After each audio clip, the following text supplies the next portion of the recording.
この出会いは過去世から続く旅の続き。今、遠い記憶が静かに目を覚まそうとしています。魂の恋人との出会いはただの偶然ではありません。それはあなたの魂がこの人生の前から約束してきた再会のシナリオ。出会った瞬間に懐かしさを感じたり、言葉にならない安心感が湧いたり、それはあなたの魂が目覚めのステージへと歩み出す合図なのです。魂の恋人と出会った後、多くの人が不思議な感覚を経験します。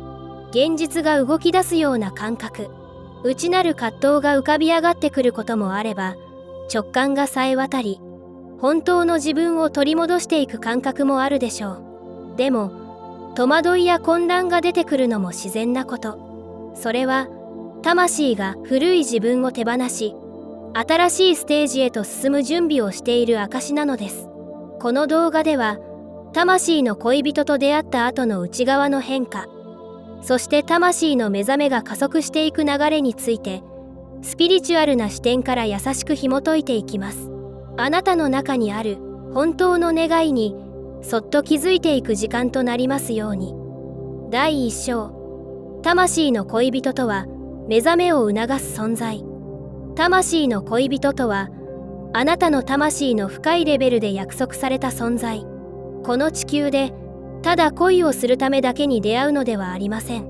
その出会いの本質は魂を目覚めさせることにあります。魂の恋人はあなたの中に眠っている本当の自分を呼び覚ますために現れます。出会った瞬間、言葉にできない懐かしさや強い引力を感じるのは、魂同士がかつてつながっていた証。そして再会した今、あなたの目覚めのプロセスが本格的に始まろうとしているのです。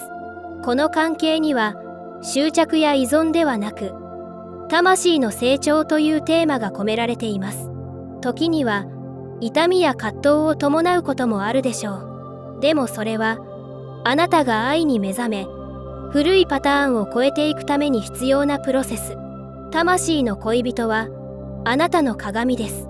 そこに映るものをどう受け取り、どう変容していくのか、それこそが目覚めの旅の始まりなのです。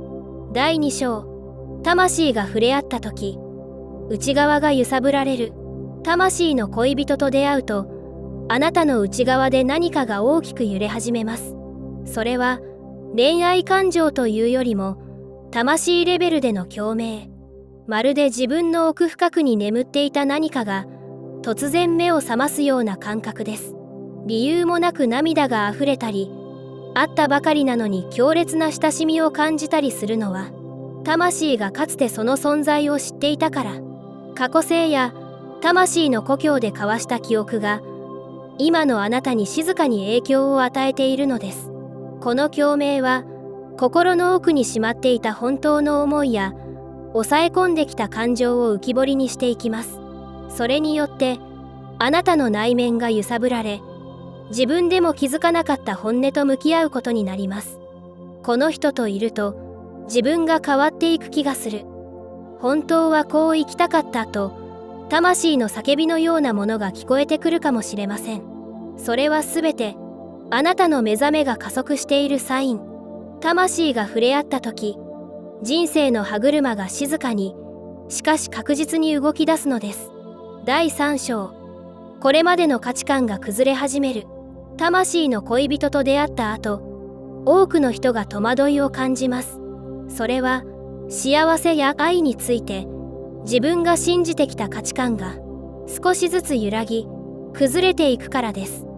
例えば、愛とはこうあるべきという思い込み、相手に認められなければ自分には価値がないという古い信念。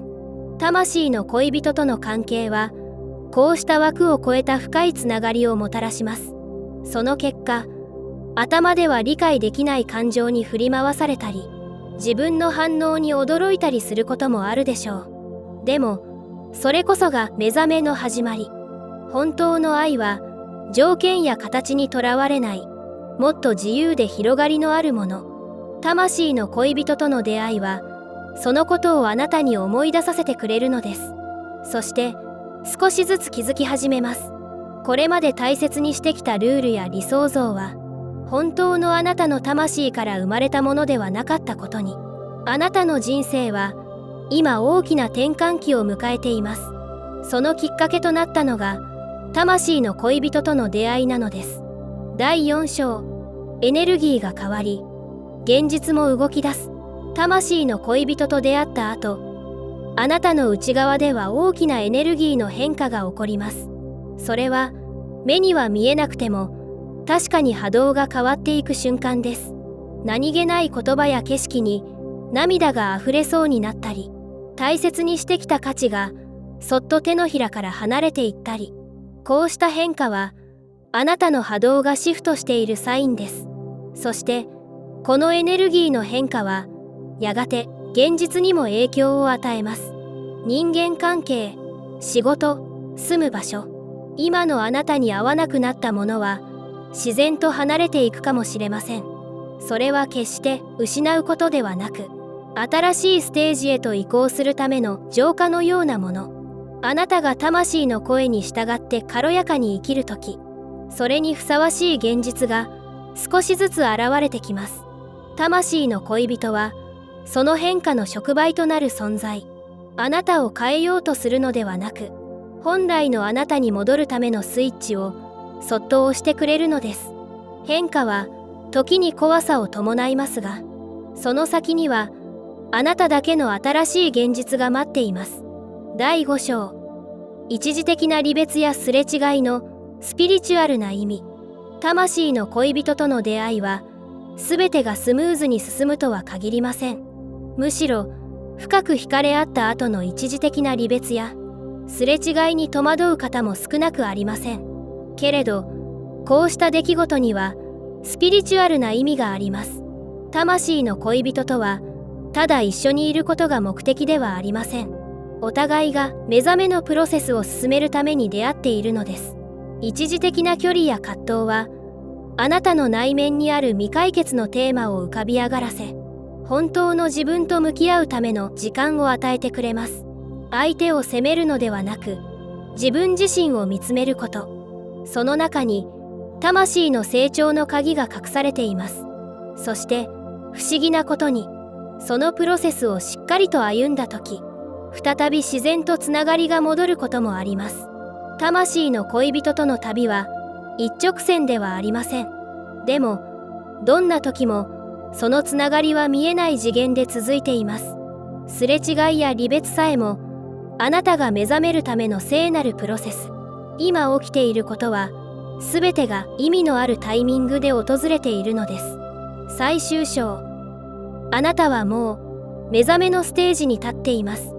魂の恋人との出会いによってあなたの中で何かが静かにでも確かに変わり始めました。感情が揺れたり価値観が崩れたり、それは混乱ではなく目覚めのサインです。魂は目覚めるとき、過去の自分が作り上げた枠を一つずつ外していきます。それは決して楽なプロセスではないかもしれません。でもあなたは今その神聖な扉の前に立っているのです。もう何も足りないものはありません。あなたはあなたのままで十分に準備が整っている。魂の恋人との出会いはあなたが本当の自分を思い出すためのきっかけに過ぎません。本当の旅路はここから始まります。あなた自身の意志と光で歩いていく道です。どうか忘れないでください。あなたが揺らぎながらも選び続けたその一歩一歩がすでに目覚めのステージそのものなのです。私はレアリアです。あなたの光がもっと自由に輝いていく未来へ、その旅を心から応援しています。このメッセージが心に響いた方は高評価やチャンネル登録で応援していただけたら嬉しいです。また何か気づきや感じたことがあればコメント欄でぜひシェアしてくださいね。それではまた次の動画でお会いしましょう。